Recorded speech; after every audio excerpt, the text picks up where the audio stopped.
લોકસભાની ચૂંટણીની તડામાર તૈયારીઓ ચાલુ છે. બંને પાર્ટીઓ પોતપોતાની રીતે તૈયારી શરૂ કરી છે.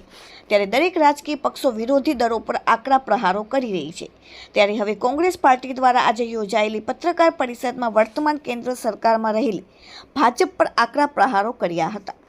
ઇલેક્ટ્રોલ બોન્ડના નામે થયેલા કૌભાંડની કોંગ્રેસ દ્વારા માહિતી આપવાની સાથે ચંદા દો, ધંધા લો અને કોન્ટ્રાક્ટ લો, લાંચ દો એ પ્રકારે સમગ્ર કૌભાંડ આચર્યું હોવાનું કહેવામાં આવ્યું હતું.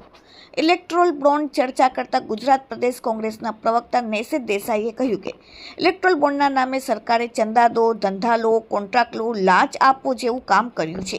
ભાજપની ઇલેક્ટ્રોલ બોન્ડના નામે લૂંટ નીતિનો પર્દાફાશ કોંગ્રેસ પાર્ટી દ્વારા કરવામાં આવ્યો. રિઝર્વ બેંકની અવગણના કરીને ઇલેક્ટ્રોલ બોન્ડ ગુપ્તતાનો કાયદો પસાર કરેલો તેને સુપ્રીમ કોર્ટે રદ કર્યું હતું. દાન આપીને લાભની લૂંટ આ ઇલેક્ટ્રોલ બોન્ડ દ્વારા કરવામાં આવી હતી.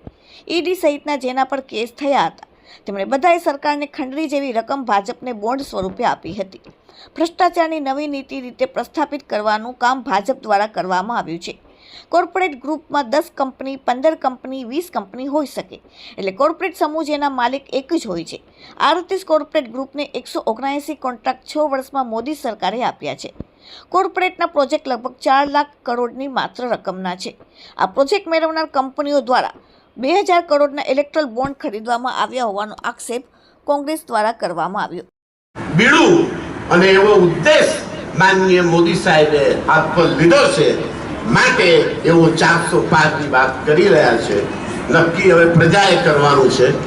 કોઈ પણ વડાપ્રધાન સ્વર્ગીય નહેરુજી, ઇન્દિરાજી, મોરારજી દેસાઈ, માનનીય અટલજી કોઈએ ચૂંટણીમાં કદી એમ નહોતું કહ્યું કે 405.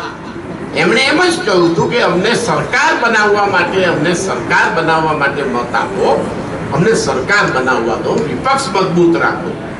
પણ એમણે 405 ની વાત કરી છે.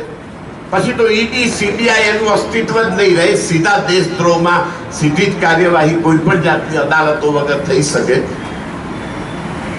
એટલે એની પાછળ ઇલેક્ટોરલ બોન્ડ જેવા કાયદા કાનૂન પ્રસ્થાપિત થશે.